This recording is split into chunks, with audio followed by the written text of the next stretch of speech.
morning, friends. I hope all is well and everybody's doing good and having a great morning in the Lord today.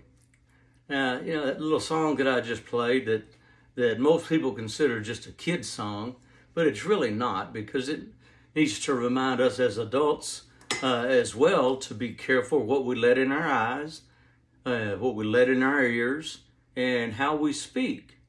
And that's what I want to talk about this morning, is how we speak to each other. I'm going to show you guys a picture, but now keep in mind before I show it to you that I'm not just talking today about parents and kids. I'm talking about teenagers and adults and everybody else. Now this picture here, a lot of us have seen that same picture right there before. We've seen it at the grocery store or at ball games or just anywhere out in public. And we've seen the parents just chewing out the kid for who knows what. It could have been something big or it couldn't be something small. But it just doesn't matter. They're going overboard. And adults, we can be the same way. We can have a tendency of just at the whim or any moment start chewing out somebody else because we get mad at them. And sometimes mad at them for nothing that they've done. And teenagers, they verbally abuse each other by either name calling or making up stuff and posting out on Facebook about each other. And parents, like we saw in that cartoon, parents, they shouldn't talk as harshly as they do to kids. Now, sometimes, kids, they'll get in trouble and they'll need getting onto, and sometimes even with a raised voice. But it doesn't need to be a shouting voice or a screaming voice or a pointing finger saying, "What is wrong with you?" They need to be rebuked for what they've been doing, and not just torn down to the floor.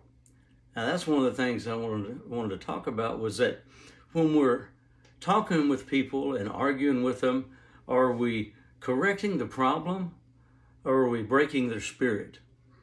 Especially with kids, that's the most important thing.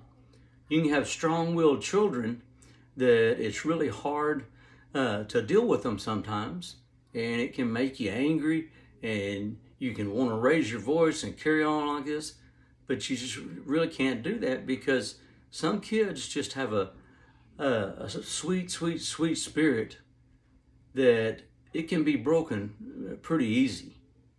Now, the Bible says in Proverbs to train up a child in the way they should go, and they will not depart from it. Well, as young and older adults, we should keep that same thing in mind. We should take care with what our little mouths speak, and not just what we speak, but how we speak it. And the same thing with our children, not what we speak, but how we speak it. And that way, others can see the love of Christ shining through us. Now, the hymn I have for y'all today is "Since Jesus Came Into My Heart."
I hope y'all all have a really wonderful week this week. And remember, speak kindly to each other.